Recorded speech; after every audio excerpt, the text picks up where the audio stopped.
Você pensa no som que as pessoas fazem, que as coisas fazem quando você está desenvolvendo a sua narrativa visual de quadrinhos? Você pensa nos barulhos, na situação sonora que os personagens se encontram naquele momento? Olá, aqui é o Marcos Beck, eu falo sobre criação de quadrinhos e no vídeo de hoje eu quero falar sobre o som nas HQs. É importante lembrar que o som é uma representação muito livre dentro da narrativa visual de quadrinhos. Ela não é uma coisa regrada, tanto que se você olhar alguns livros teóricos assim que falam sobre criação de quadrinhos, você vai ver que a representação sonora não é abordada com muito vigor. Ela não é abordada como uma regra que deve ser seguida dessa maneira, como outras coisas de passagem de tempo, algumas coisas assim que são um pouco mais especificadas, digamos assim.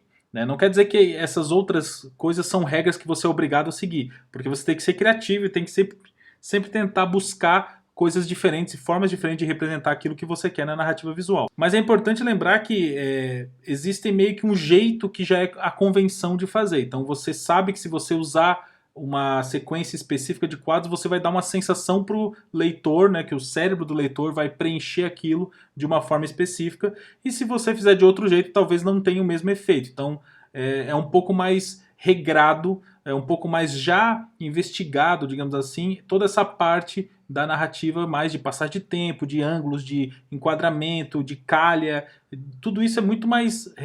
você encontra muito mais fácil nos livros teóricos sobre criação de quadrinhos. Agora, a representação sonora já é uma coisa que existe alguma coisa teórica, mas não é uma abordagem muito grande.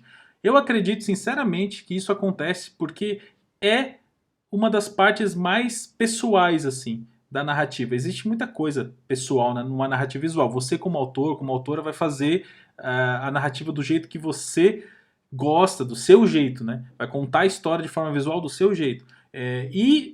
Mais as onomatopeias, a forma como você usa os balões para representar o som, as tonalidades e tudo mais, acaba sendo muito específico de cada artista.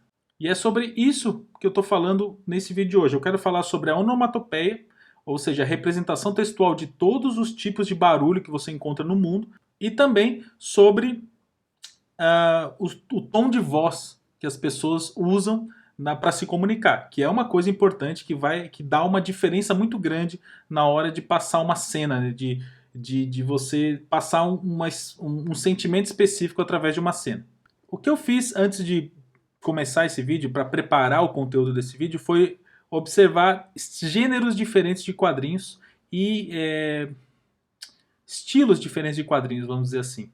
Então, o primeiro quadrinho que eu analisei para procurar referências sobre a representação sonora foi o Scott Pilgrim, né, o primeiro volume do Scott Pilgrim do Brian Lee O'Malley, onde existe uma representação importante do som, porque ele tem uma banda, né, então existe uma representação dele tocando, né, como que o autor conseguiu passar essa sensação do pessoal estar ouvindo a banda, tá entendendo aquela música, até qual é o estilo da música, através da narrativa gráfica, né? Afinal, são páginas estáticas e sem som, né? Ele tem que conseguir transferir isso. Bom, e eu percebi aqui que existem várias maneiras que ele faz isso, né? Uma delas, por exemplo, ó, é essa página.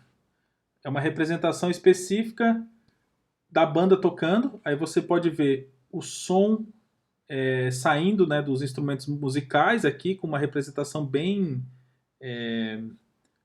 espetada, assim, como querendo dizer que é uma música de rock que está acontecendo, né, uma música mais forte, e a letra da música está aqui em cima, nessa parte aqui, ó, e também aqui embaixo, também está sendo representada a letra da música. Então você consegue perceber como o som é importante nessa cena, né? E principalmente porque o som tá tendo um efeito específico nessa personagem aqui, que a gente vê aqui em cima, cada vez se aproximando mais do olho dela para mostrar que o olho dela tá brilhando por causa do som. E aqui embaixo, ó, a mesma coisa. A representação dos sons através dessas linhas, né, saindo dos instrumentos, demonstrando que o som é como se fosse uma energia, né? Isso é uma coisa muito específica dos quadrinhos, né? Que a gente talvez consiga representar. Se você assistiu o filme, inclusive, do Scott Pilgrim, né? Você vai lembrar que eles usam muitas coisas gráficas para representar o som lá também. Só que tem coisas que você consegue entender que aquilo que está sendo mostrado naquele filme, na verdade, é uma referência aos quadrinhos, porque aquilo é um jeito quadrinístico, digamos assim, de mostrar, né? Uma forma muito, muito específica de quadrinhos de mostrar energia, de mostrar potência, né? Isso tudo a gente consegue ver aqui. Obviamente que nem sempre, né, a gente vai ter esse efeito. Por exemplo, aqui, por exemplo, o efeito é diferente. Olha como a representação aqui é diferente. É muito mais suave o som que está saindo. É muito diferente, né? Isso porque a gente está falando, claro, de música aqui, né? De uma representação de música. A gente não está falando de onomatopeia, né? Mas se a gente for falar de onomatopeia, aí o Scott Pilgrim tem um estilo mais tradicional, na minha opinião. Por exemplo, numa cena de luta, a gente vai ver muita coisa do tipo pou, soque, wap, chop, soque, crack, que são onomatopeias tradicionalíssimas assim de quadrinhos, né? E o Brian Lee O'Malley usa isso bastante, assim, sem se preocupar muito em ser tão criativo, né? Representações bem simples, de desenhadas por cima, né? Como essa aqui que eu estou mostrando, né? Desenhada por cima mesmo com uma fonte qualquer que provavelmente ele fez na mão mesmo, né? Que é uma coisa muito comum nas onomatopeias. Esse foi uma das referências, porque a parte legal dessa referência que eu queria mostrar para vocês é a parte da representação da música e o efeito que ela está causando nos personagens. Né? E você percebe que naquela cena a música está tomando conta de todo o ambiente, e é isso que eu estava querendo demonstrar neste exemplar. Inclusive tem uma história legal com esse exemplar, que esse é o volume 1 do Scott Pilgrim, né, da trilogia do Scott Pilgrim. E eu já tinha esses 3 volumes há muito tempo atrás. E quando o Chico, meu cachorro, quando eu adotei o Chico, né, ele era bem pequenininho, ele comeu o volume 1. Então eu achei que eu nunca mais ia encontrar. Acabei passando um dia lá na loja Monstra, que fica lá na Benedito Calixto, aqui em São Paulo, né, para quem conhece. E encontrei lá o volume 1 e falei, putz, chegou a hora de repor esse volume aí. E eu imaginava, sinceramente, eu tinha dito no mesmo dia, minha mãe estava aqui me visitando, eu disse no mesmo dia para minha mãe assim, nunca mais eu vou encontrar esse volume, porque é muito antigo, não vai acontecer, não acho que não tem reedição, se tiver não é no mesmo estilo. E nesse mesmo dia eu fui com ela nessa praça e acabei encontrando esse volume 1, que foi exatamente o que eu acabei de mostrar para vocês. Bom, a gente falou sobre exemplos sonoros de música, né, e alguns outros efeitos ali do Scott Pilgrim, mas lá o foco era tentar entender como a música toma conta do ambiente. Aqui eu quero mostrar o estilo mais japonês de fazer isso. O estilo japonês de demonstrar sons. No mangá, em geral, isso aqui é Akira, tá? Para quem não conhece ainda, eu consegui completar minha coleção de Akira. Quem acompanha o canal há um tempo sabe que Akira era um desejo de criança. Consegui ter todos os volumes de Akira que eu via lá numa banca quando eu era bem que assim, eu era pré-adolescente ainda, eu via numa banca lá as versões da editora Globo ainda, que eram coloridas e eram totalmente inacessíveis para mim, né? E eu finalmente consegui agora com essa nova versão, acho que é da JBC, né? Com essa nova edição eu consegui completar Akira, aquele sonho de um pré-adolescente finalmente foi concluído. Eu ainda não li o 5 e o 6, mas eu tenho todos agora. Tenho toda a história. Yes. Bom, continuando. Para quem não conhece, esse Akira é um mangá da década de 80, né? Mas a linguagem do mangá, apesar de ter mudado bastante nesses últimos tempos, né? Mudou bastante. Ela tem uma característica que é muito da linguagem japonesa oriental de contar histórias, que é o som para tudo, assim. A representação sonora faz um papel muito importante no mangá. Ele tem isso por natureza mesmo, né? Como a boa parte da narrativa do mangá, da dinâmica da narrativa do mangá, foi baseada em cinema, indiretamente, ou pelo menos em parte foi baseada em cinema, né? Lá atrás, na época que o Osamu Tezuka começou e tal, o som sempre foi uma coisa muito importante. Então, se você olhar, eu vou tentar mostrar aqui, a gente vai ver que em vários detalhes sempre tem o som. Sempre vai ter o som. É uma coisa, tipo um raio caindo. Tá aqui o som, né? dificilmente você não vai ter o som em alguma coisa assim, por exemplo. Ó. Aqui, obviamente, né, uma explosão, uma coisa muito grande. Se está aparecendo, tá. Uma explosão, uma coisa muito grande. Aqui, obviamente, tem o som aqui, né? Você vai perceber que nos pequenos detalhes, nas pequenas cenas, sempre tem alguma coisinha. Olha só isso aqui. Os passos do personagem estão sendo representados aqui, ó. Na verdade, nem são os passos, agora eu vendo aqui. Na verdade, são eles gritando. Alguma coisa assim. Uma bomba de fumaça, tem um ali. Então, praticamente todos os pequenos sons são representados de alguma forma. Olha o que eu quero dizer sobre... O cara tá tirando a roupa aqui embaixo, ó. O cara tá só tirando a roupa aqui em cima. E tem uma onomatopeia com VAP, que ele tá tirando. VAP! Óbvio, tem metralhadora, tem som de metralhadora, porque isso é importante. Mas se você mostrar só a metralhadora atirando, o cérebro do humano já vai ter uma sensação de que existe um som ali. Né? Isso é uma coisa que a gente completa sozinho. Não necessariamente você precisaria colocar o som da metralhadora atirando. Faz parte da experiência, né? Mas é uma escolha sua. Você, como eu vou mostrar mais pra frente, você não precisa necessariamente mostrar o som para ter a sensação de que o som está acontecendo.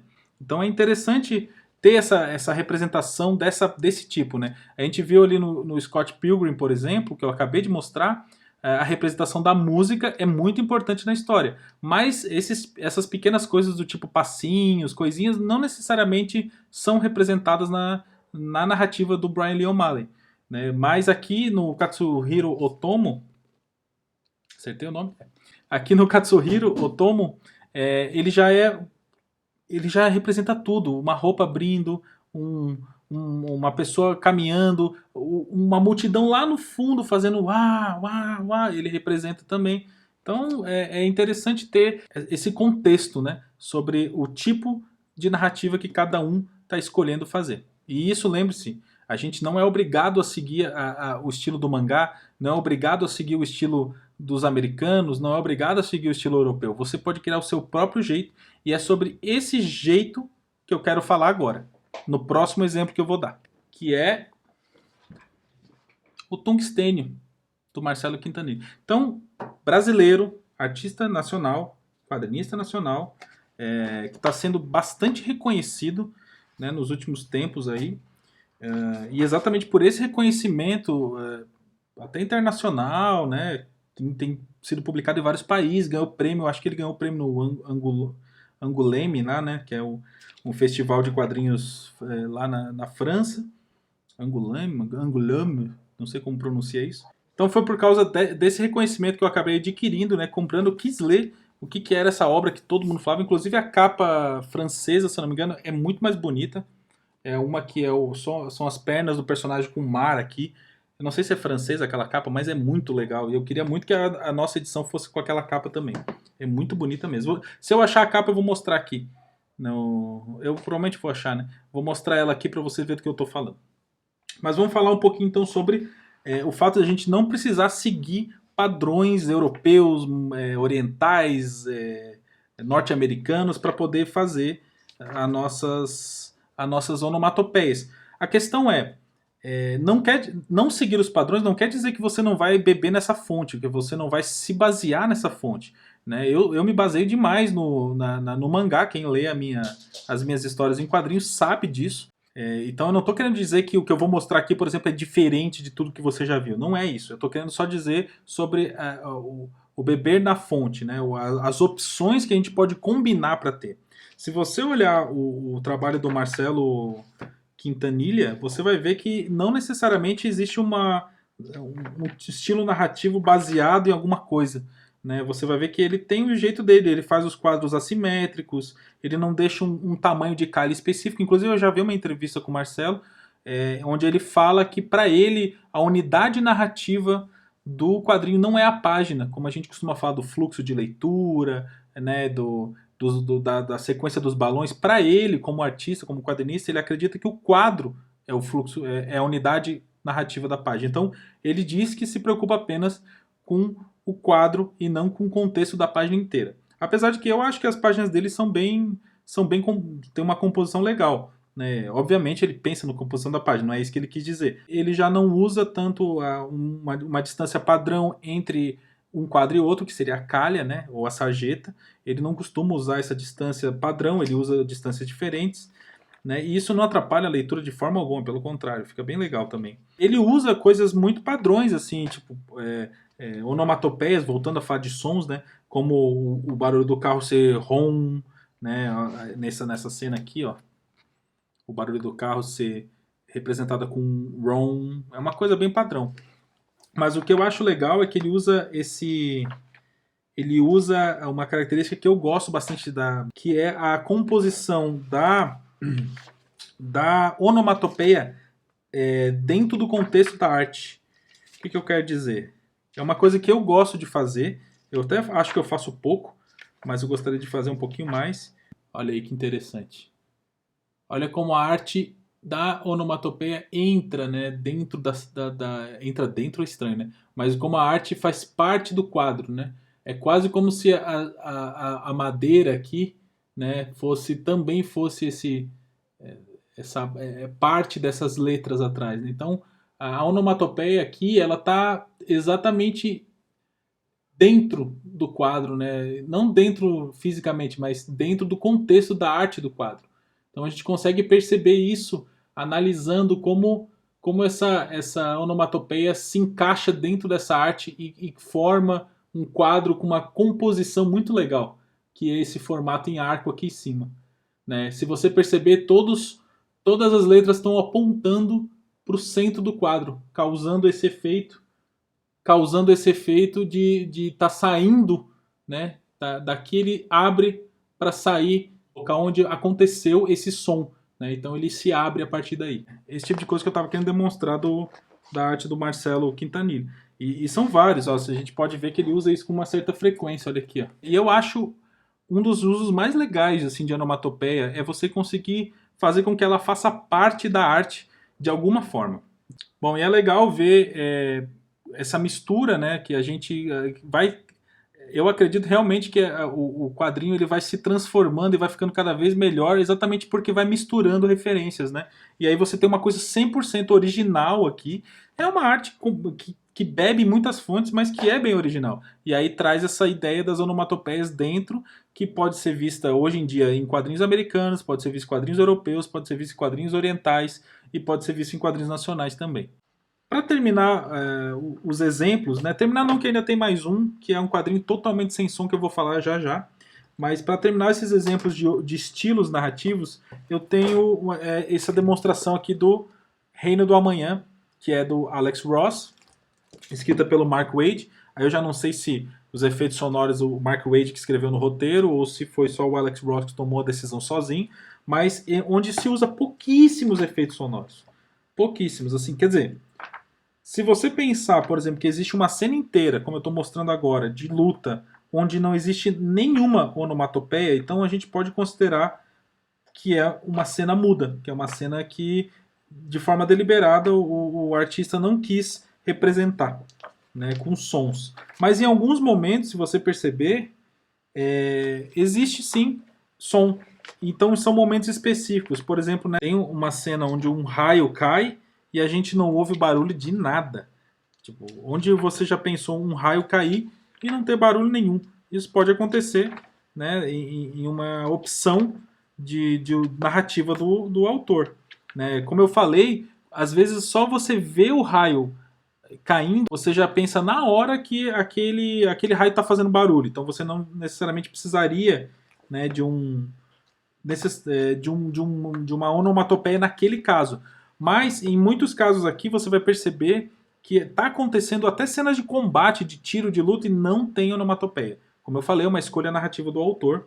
Já em casos muito importantes, né, em casos de alto clímax, onde o barulho vai fazer uma diferença, ou seja, são cenas que você precisa do som por algum motivo, ele vai trazer esse efeito para você com um boom clássico. Você consegue ver pela fonte que foi colocado por computador, não foi colocado na arte. Então é uma onomatopeia colocada em pós-produção, né, porque essa arte toda é feita à mão, né, feita pintada à mão. E esse boom aqui, obviamente, dá para perceber que não é feito à mão. Foi colocado depois, talvez para dar talvez até por escolha do editor, para poder dar essa ênfase ao grande barulho que deu, porque logo em seguida você vai ver que o ouvido do personagem, do Superman, já tá sangrando, ou seja, precisava do efeito do som para poder dizer que foi um som tão alto que estourou o ouvido do Superman, né? Impressionante. Então, a outra opção que você tem também, que é usar as onomatopeias somente quando você acha que elas são muito necessárias para dar algum efeito, para trazer alguma sensação para o leitor naquele momento. Como eu falei lá no começo, onomatopeias, representação de sons, é uma coisa muito pessoal, uma coisa muito do artista. Então eu quero demonstrar um pouquinho do que representa para mim esse tipo de coisa. Um exemplo que eu peguei aqui é de uma HQ minha de 2017, é o prólogo de uma série que eu espero continuar no futuro, mas eu por enquanto deixei em hiato, que é Magnus. Aqui tem um exemplo sobre o que eu falei um pouquinho naquela coisa do Marcelo Quintanilha e também do mangá no geral. E hoje em dia, como eu disse, existe em todos os tipos de quadrinhos, né? Que é a onomatopeia se misturar com a arte no geral, né? Nessa página aqui, o personagem está executando uma magia ou alguma coisa assim, e eu resolvi utilizar a palavra tza, né? Ou tza, na verdade, né? Seria uma coisa tipo um z no começo e depois um ah, assim, né? E aí, o que eu falei sobre cada um ter o seu jeito de representar os sons, é isso aqui, por exemplo, né? Por que eu escolhi TZAAAA até o final? Por que eu escolhi isso? Né? É alguma convenção? Existe algum lugar que eu posso procurar? Sons de magia? Não, você tem que imaginar o som. Que tipo de som essa magia fez? Né? Que tipo de som esse mago fez quando ele executou essa magia? Então, na minha cabeça, eu faço o quê? Eu tento falar o som. Isso é uma técnica que você pode utilizar também. Como eu falo o som? Né? Então, eu pensei num tzá, assim, tzá. Então, tzá, aí eu fui trazendo tzá, falando mais devagar, até pensar no tzá, tzá. Então, eu poderia inclusive ter adicionado mais um Z nessa página com tzá, né, para poder ficar um pouquinho mais do zzz, assim. Mas é simples assim, né? Foi simplesmente um copo caiu no chão, qual o barulho que ele faz? Crash, cleque, preque. Tenta pensar qual é o barulho, tenta representar ele com a voz e você acaba levando, sabendo qual é a palavra que você vai usar. Essa é a parte mais fácil, na verdade, né? Agora, colocar a arte dentro, né? Colocar as letras dentro da arte para que ela pareça que está saindo de lá, aí já é outra história e é isso que eu estou querendo mostrar aqui. Né? O que eu quis fazer com essas letras nesse sentido de começando e aumentando. Eu quis fazer com que elas parecessem que estivessem saindo, né, estivessem saindo da página, estivessem entrando no ângulo de visão do leitor, ali saindo do ângulo de visão do leitor e passando por ele, né, e sendo um barulho contínuo, não sendo uma coisa estagnada. Essa foi a ideia que eu tive aqui. E a transparência no meio, eu deixei vazado no meio das letras, porque eu não queria que toda aquela arte do fundo fosse perdida. Eu queria que ela continuasse aparecendo e que essas letras fossem algo meio mágico, meio que uma energia passando por ali. Então eu quis deixar essa transparência no fundo. Então você imagina que todas essas decisões foram tomadas só para escrever esse design em cima. E na minha opinião eu gostei do resultado. Eu achei que deu essa sensação. É uma página inteira, né? De um quadro só praticamente. Só tem esse quadro pequenininho aí no canto.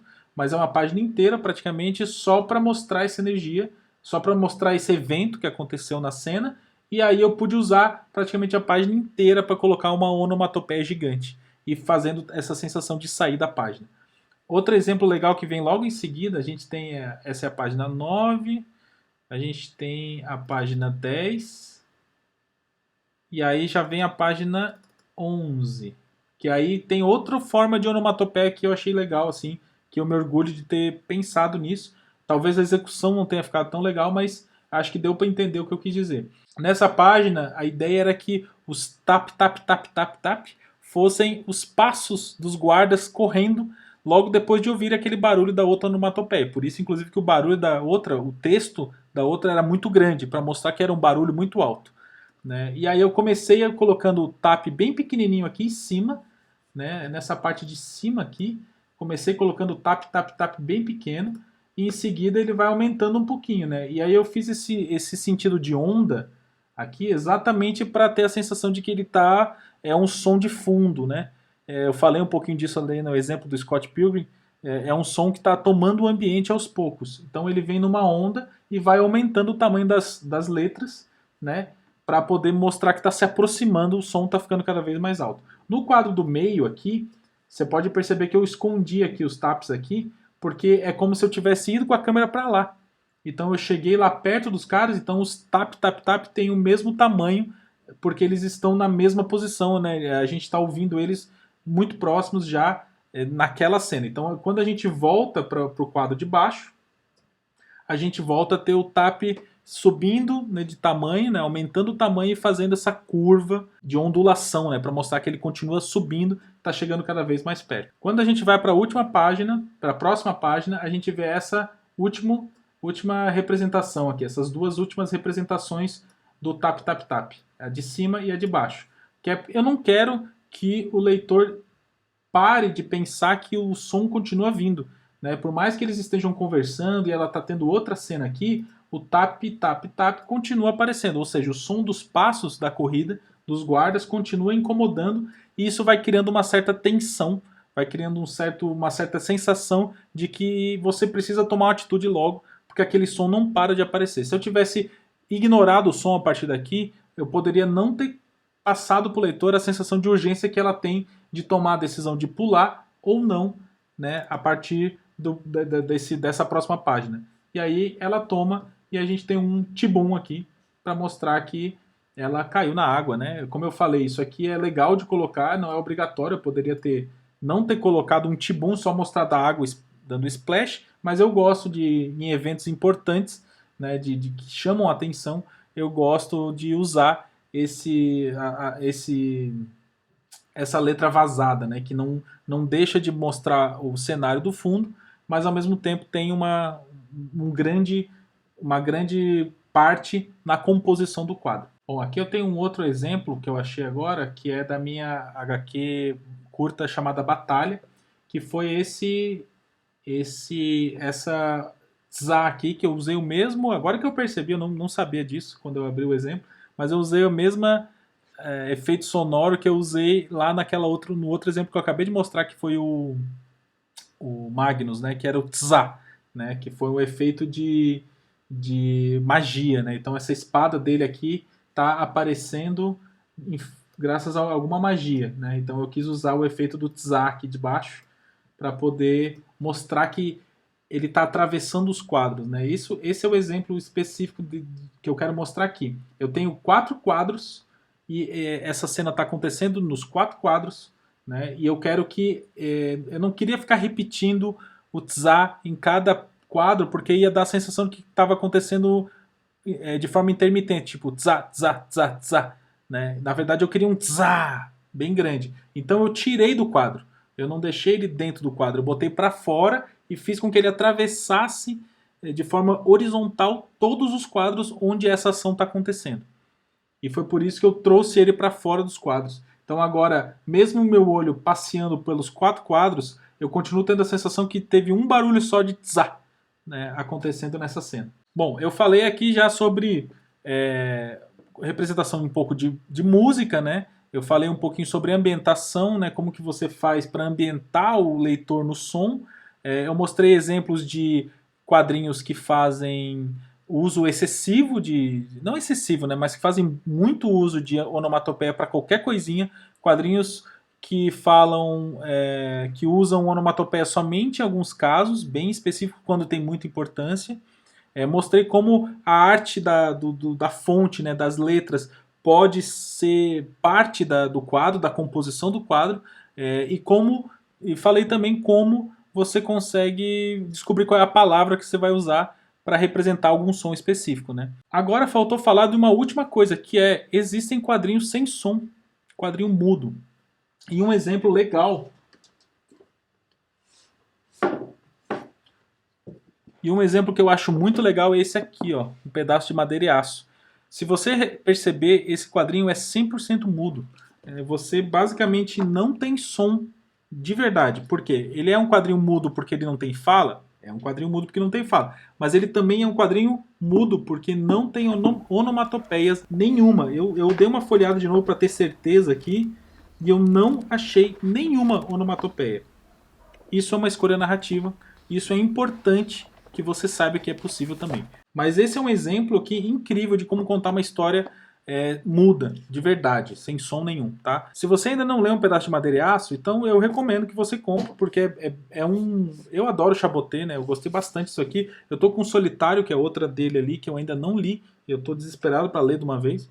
Mas eu só queria mostrar que existe essa possibilidade também de um quadrinho não ter som nenhum e ser incrível, como é o caso de Um Pedaço de Madeira e Aço. Bom, como eu falei, esse vídeo acabou ficando enorme, né? E eu gostaria que ele fosse um pouquinho menor, mas eu ainda não consegui falar de balões, né? De tamanhos, assim, de tom de voz nos balões, que seria uma coisa rápida de falar, talvez, mas eu posso fazer um vídeo extra ou fazer o vídeo da semana que vem falando sobre isso. Deixa o seu comentário aí se você está interessado nessa parte também.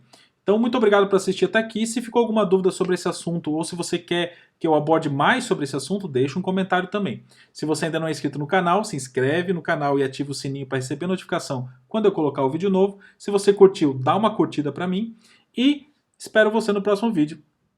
Muito obrigado e até a próxima.